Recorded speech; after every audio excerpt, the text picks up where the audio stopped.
Welcome back to AM&TK. Hey, AM. Hi. Hello. I am the AM in that scenario. I'm TK.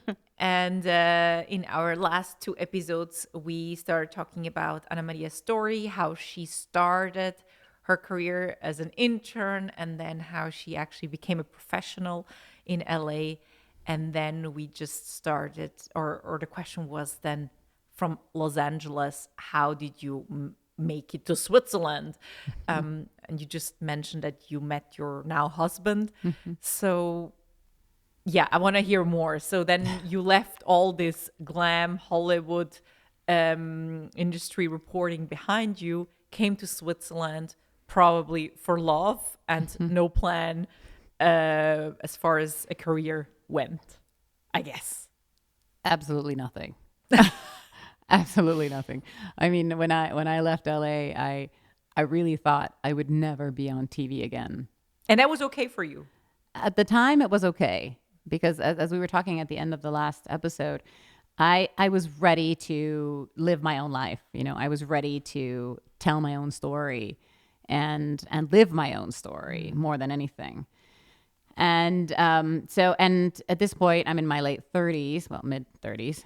And I thought now I want children, you know, now I would like a family. So You always knew that you wanted a family. Yeah. I just growing up, I assumed that would be the only thing that I would do. But so that's why my career kind of took me by surprise. But the thing with having children, I thought I always want children. So we got pregnant quick.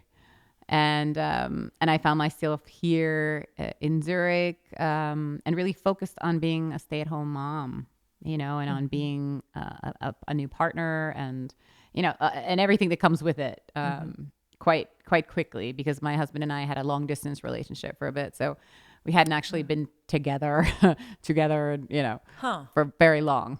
So there was a learning curve on many aspects.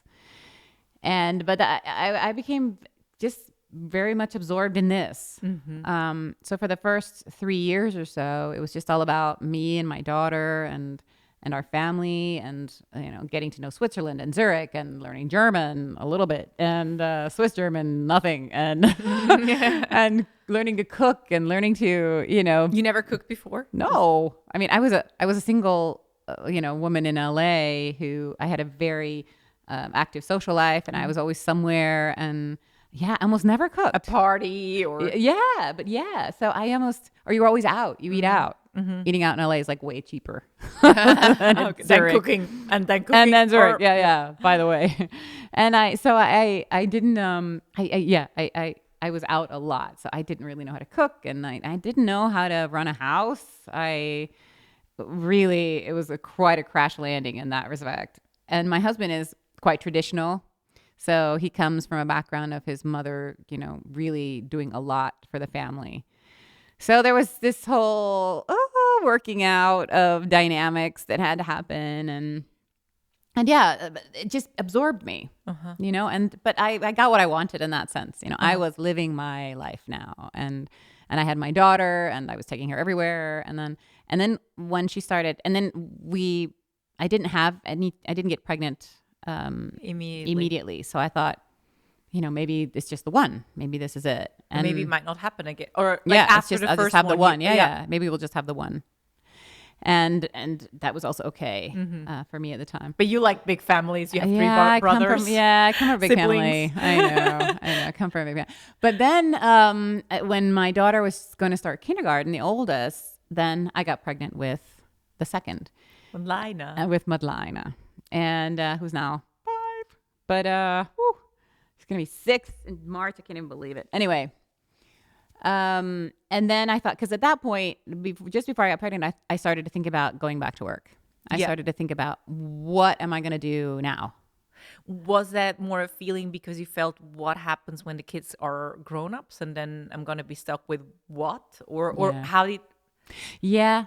I think it was a combination of that and also just missing my work. You know, not only missing going to work, you know, and having my life, but also just missing what I did and And also, yeah, mostly probably reconnecting with that part of myself that I had left, that had since changed a little bit, but still, it's like the core of who you are is something that it's easy to lose touch with when you become a new parent. It's kind of, there's so many balls in the air that you kind of take second row. So to reconnect with that, those things that were important to me, then I wanted that.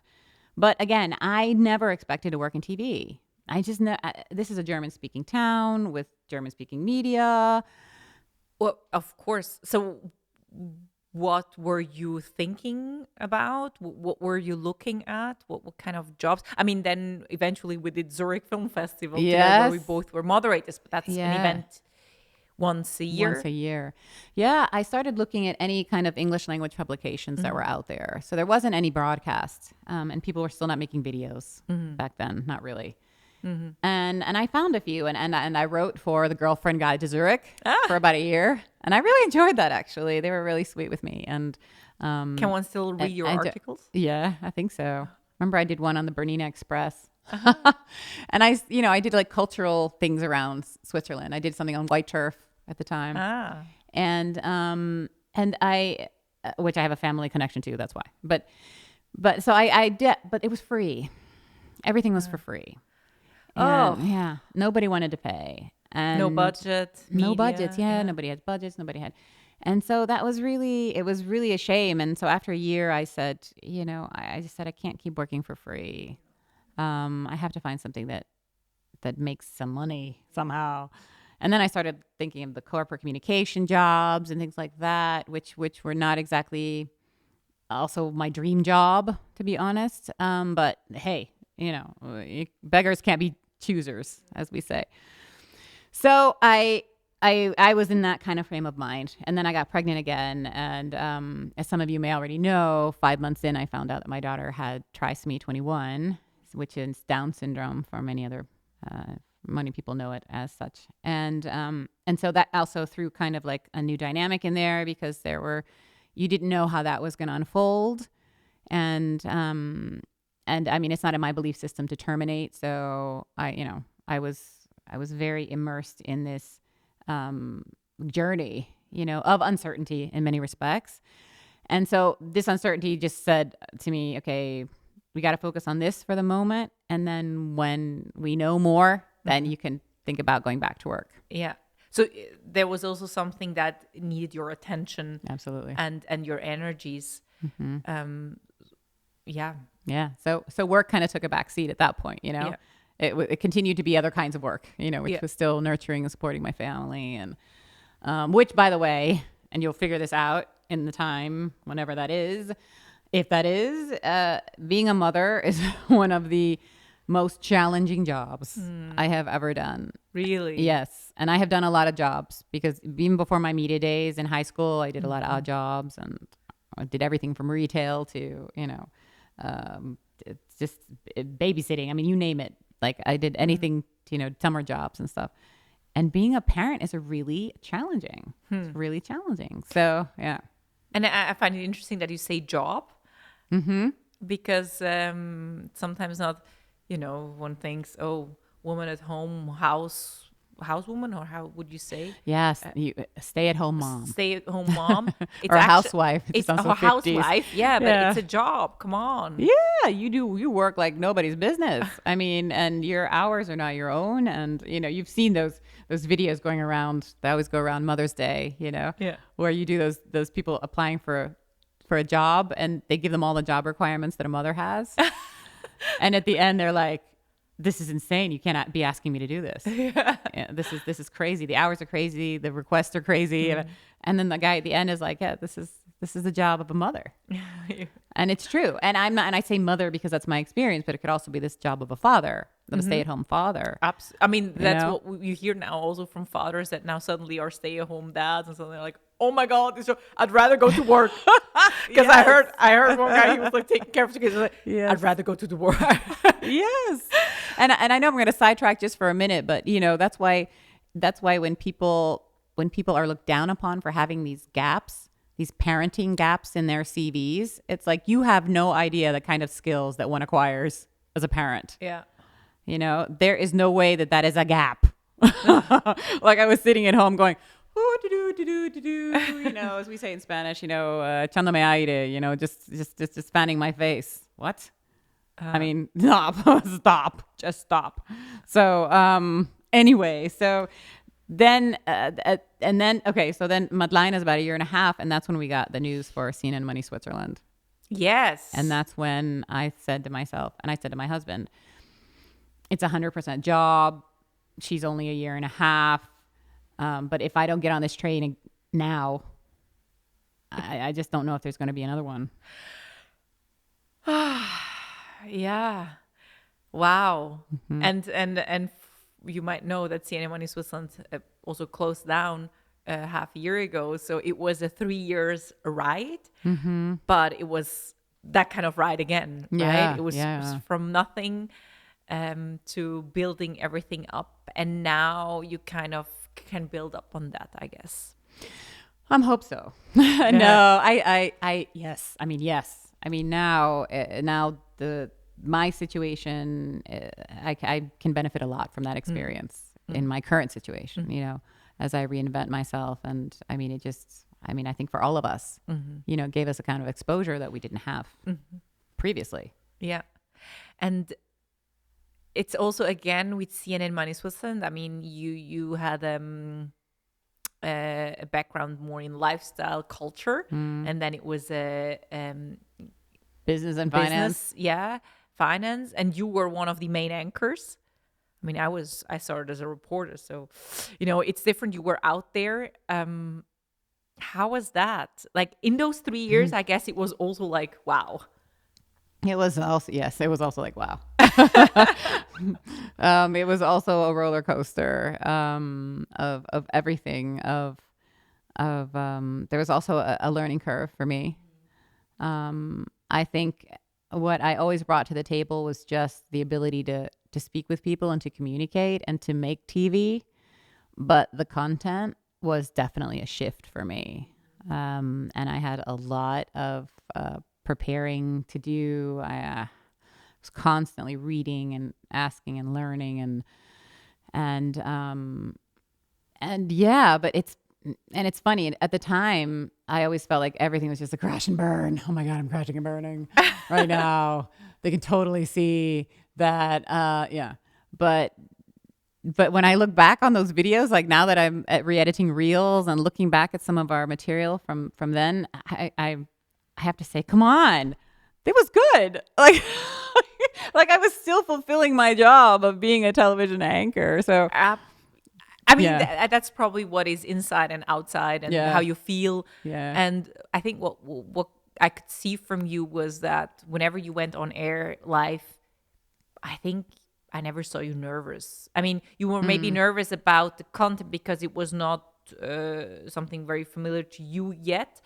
But you knew exactly what it was to stand on camera, to go live. And if there was a technical problem when you had to interrupt, you knew how to, I mean, all of you. I mean, you could, that is nice to work with pros. Yeah, I mean, it's experience, right? Exactly. You know, it's years long of experience in every situation possible, basically. Yeah, I also sometimes catch myself when people ask me if I get nervous, and of course I get a bit nervous when I go on stage or something like that. But I know myself well enough. I've done it many times that I know how I'm gonna react. So I'm nervous a bit, but I'm also at the same time calm because I know I'm gonna figure it out somehow, and that just comes with years of experience. So, yeah. I mean, but yes, I mean, it just comes from experience, and like you said, from knowing yourself and from. But I think there's also a certain amount of preparation that comes too, right? Yeah. Which I mean, if you're not prepared, then then just forget about it. I mean, I had an older journalist tell me here in Switzerland, who's retired now, but give you the analogy of the thin ice. You know, he's like, you can only skate on thick ice. You know, if you haven't done your work, you're gonna fall through the cracks. You can't play around. But once you've internalized the knowledge and you have it, and whether it be you're a speaker or an interviewer or whatever the case may be, you've internalized your knowledge. Then you can just go with the flow. Like you said, just go with the flow, and then that's possible. Yeah. No, you're right. You need to be prepared. And at some point, when you're enough prepared, then you also have to let go. That's how I see it. Like, you could also be obsessed and be like, oh, I need to know more. But you do as much as you can. And then when it's a time of that intro or recording or whatever, then you let go. Then you're like, okay, I internalized, I read about it, I should be okay. I mean, of course, there are always moments where you're a bit freaking out, but that's also it part depends of on how technical your conversation is. If you have to remember a lot of facts and figures, and there's a certain amount of something that comes into play. But I think the most important thing is when you just calm. You just calm, and then you give your thoughts space to come in when you need them, and you give yourself space to communicate. I think. Anyway, that's what works for me. But I wanted to add something to when I made that switch to when I accepted the job with CNN Money Switzerland, in spite of all of the the circus that had to come together, meaning you have to get a nanny and you've got to put them in Hort and you have to organize your family situation. And I've had this talk with other women, working moms, who are like, it's so tenuous that it's like a house of cards, that if one of the cards falls, if somebody gets sick or so, then the whole system comes crashing down. And that's depending on the support system you have outside, especially for foreigners, we don't often have that support system. So one thing is missing, and then suddenly you're like, you're panicking and calling your colleagues. Like, my former colleague and I, who's also a working mom, as you know, Hannah, would often find ourselves in these situations of, oh my God, my nanny's sick, or I don't have, and my husband's also working 100%, and we don't have grandparents. And suddenly you're calling your makeup artist to please stay with your child for 1 hour because that's something that I wasn't even thinking, but I didn't have on my forehead. But you're so right. Your husband, both working 100%, being expats here, not having, then have to rely on a nanny. Wow.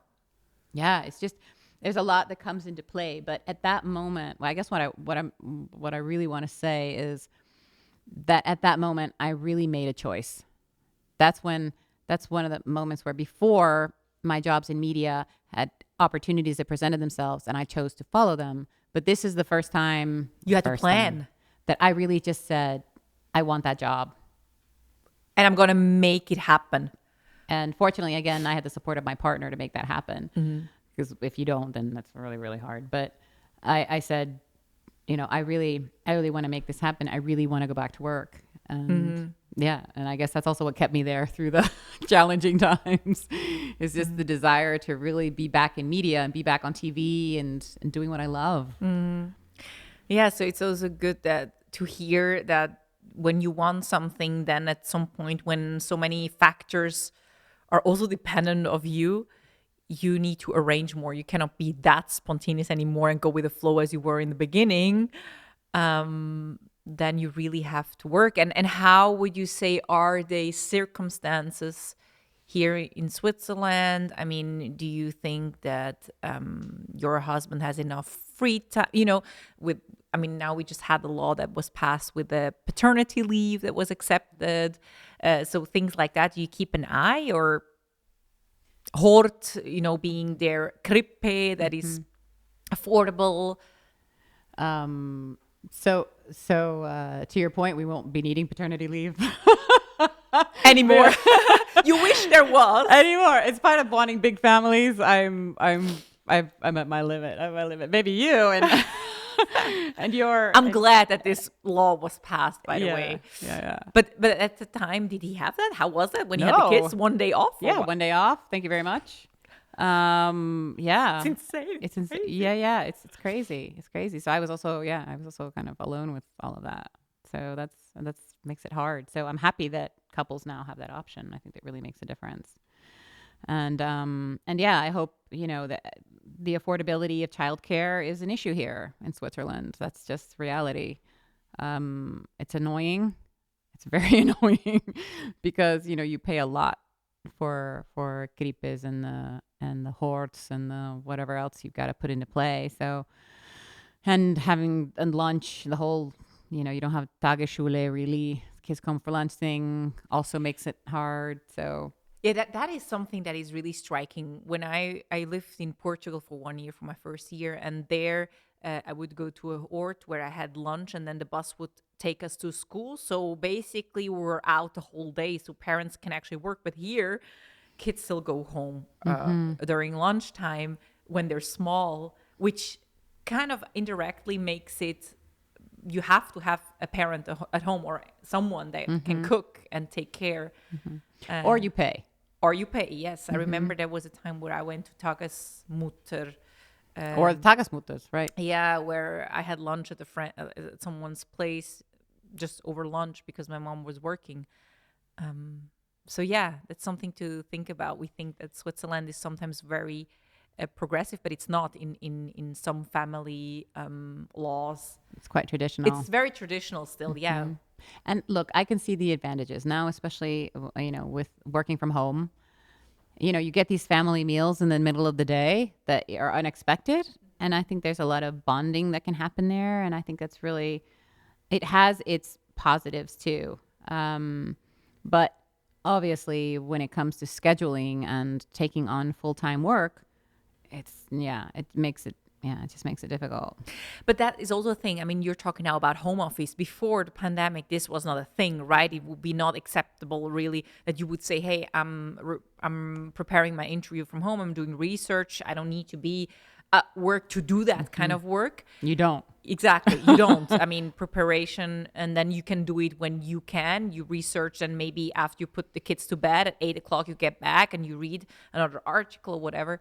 So it's also due to the pandemic that this is now okay to work from home, hopefully. Wow. Anna Maria? You know more than you ever wanted to know about me. I think it was very, very inspiring. And I really, I'm sure that it's also inspiring for you out there, for people that think, oh, do I want to take up a media job, or how do I go about my career, or do I need to know everything from the beginning? Like, as we can hear from you, you didn't know everything. It kind of happened. So you also have to be open and flexible to what is around you and what opportunities. So there's many ways to get to your goal. Oh my gosh, absolutely. And just be willing to learn and to just show up. Showing up is very important. Yeah. Show up and just be open and flexible, and everything has a learning curve. So good. Well, thank you very much. Oh, you're so welcome. Again, that's probably the most I've talked about myself. Straight. I'm glad you did. Ever.